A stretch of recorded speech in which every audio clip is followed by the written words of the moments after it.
लाखनपुर नामक गांव के लोग बहुत ही ज्यादा समझदार एवं ईमानदार थे। गांव का वातावरण बहुत ही ज्यादा शांत था। उसी गांव में एक बूढ़ी औरत रहा करती थी जिसका नाम था कमला। कमला बहुत ही लालची और खड़ूस व्यवहार की औरत थी। कमला का एक बेटा था जिसकी नई नई शादी हुई थी और जिस लड़की से उसके बेटे की शादी हुई थी वह बहुत गरीब खानदान से थी, जिस वजह से कमला के बेटे को दहेज में कुछ भी नहीं मिला। इस वजह से कमला बहुत ही ज्यादा परेशान रहती थी और इस परेशानी के कारण वह अपनी बहू को बहुत ही ज्यादा परेशान करती और हमेशा उसको ताने मारती रहती थी। एक दिन कमला की बहू अपने घर के आंगन में झाड़ू लगा रही होती है। तभी वहां कमला जाती है और अपनी बहू से बोलती है, मेरी तो किस्मत ही फूटी थी जो तेरे जैसी बहू मुझे मिली। ना कोई दहेज लाई, ना कोई सोने के जेवर लाई, बस पड़े पड़े खाती रहती है। न जाने कौन सी मनोज घड़ी में मैंने तेरी शादी अपने बेटे से कर दी। माँ जी, आप हमेशा मुझे ऐसा क्यों बोलती हो? मैं मानती हूँ मेरे माता पिता ने दहेज में कुछ नहीं दिया, लेकिन मैं घर का सारा काम, अपने पति की सेवा तो अच्छे से करती हूँ ना। अरे ये सब करने से हम अमीर नहीं हो जाएंगे। कुछ सोना दहेज में लाती तो मैं शायद उससे कुछ पैसा ला पाती। अब मैं तुझे क्या ही बोलूं, अब तो तुझे सारी जिंदगी झेलना ही पड़ेगा। जाके बर्तन धो ले। अगले दिन कमला अपनी पड़ोसन से अपनी बहू की बुराइयां कर रही होती है। क्या करूं बहन, सोचा था लड़की की शादी करके मोटा दहेज लूंगी, लेकिन मेरे नसीब में तो ये गरीब लिखी थी ना। अब मैं क्या ही कर सकती हूँ।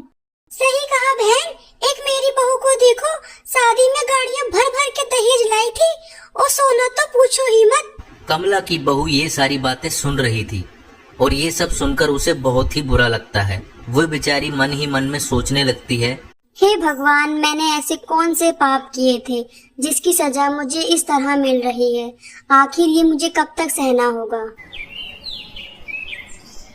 अगले दिन सुबह वह थोड़ी हिम्मत जुटाकर अपनी सास की सारी बातें अपने पति को बताती है कि कमला किस तरह उसको सारा दिन परेशान करती है।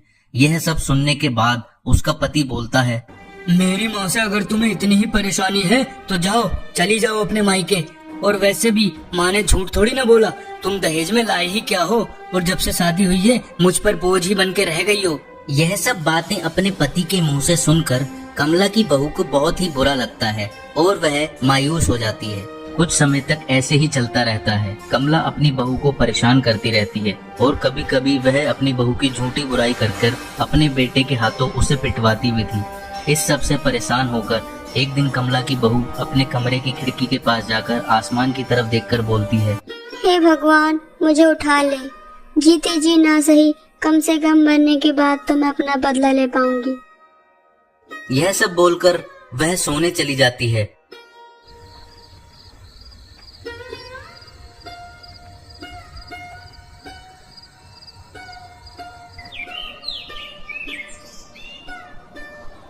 और अगली सुबह जब कमला अपने घर में जा रही होती है तब उसको पता लगता है कि उसकी बहू की मौत हो गई है। कमला बहुत घबरा जाती है।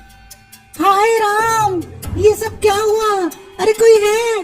अरे देखो तो जरा, हे राम, बचाओ बचाओ बचाओ। कमला चीखते चिल्लाते उल्टे पांव भागने लगती है और भागते भागते वह एक सुनसान जगह पर पहुंच जाती है। सुनसान जगह पर पहुंचते ही कमला के रंग ढंग बदलने लगते हैं। वह बहुत खुश होकर बोलने लगती है, चलो शुक्र है, इस मनहूस से पीछा तो छूटा। अब मैं अपने लड़के की शादी किसी अमीर घर में करूंगी और वहाँ से मोटा दहेज लूंगी। ये बहू की मौत के कुछ दिन बाद कमला रात के समय अपने कमरे में बैठकर सोचती है और बोलती है, अब मेरे सारे सपने पूरे होंगे। अब अपने लड़के की किसी अमीर घर में शादी करके बहुत सारा पैसा कमाऊंगी मैं। तभी एक आवाज आती है, तेरा अब कोई सपना पूरा नहीं होगा, तुझे भी मरना होगा। कमला डर जाती है और घबराकर इधर उधर देखने लगती है और बोलती है, कौन है? कौन है यहाँ? सामने आओ। तभी कमला की बहू का भूत सामने आता है और उसे देखकर कमला डर जाती है और डर के मारे वह गिर जाती है। फिर घुटनों के बल बैठकर वो बोलती है, तुम कौन हो? मैं वही हूँ जिस पर तुम दिन भर अत्याचार करती थी। तुम्हारी बहू। देखो, मुझे माफ कर दो, मैं अपनी गलती मानती हूँ, मुझे छोड़ दो, भगवान के लिए मुझे छोड़ दो। छोड़ दूं? कभी नहीं। अब तेरा और तेरे बेटे का अंत निश्चित है। देखो, मुझे माफ कर दो, भगवान के लिए मुझे छोड़ दो। ठीक है, मैं तुझे छोड़ दूंगी, लेकिन तुझे जैसा मैं बोलूंगी वैसा करना पड़ेगा। तुम जो बोलोगी मैं वो करूंगी। ठीक है, बताओ मुझे क्या करना है। तुझे अपने बेटे की एक गरीब लड़की से शादी करानी पड़ेगी, मगर अगर तूने या तेरे बेटे ने उसे दहेज के नाम से परेशान किया तो तुम दोनों को अगले दिन का सूरज देखना नसीब नहीं होगा। ठीक है, जैसा तुमने कहा है मैं बिल्कुल वैसा ही करूंगी। मैं अपनी नई बहू को बिल्कुल भी परेशान नहीं करूंगी। अब मुझे माफ कर दो। उस दिन के बाद से कमला कभी भी अपनी नई बहू को परेशान नहीं करती थी, बल्कि उसके साथ मिल बांटकर खाना बनवाती और उसके साथ बैठकर हंसी खुशी के पल बिताती, और उसका बेटा भी उसको कभी परेशान नहीं करता था।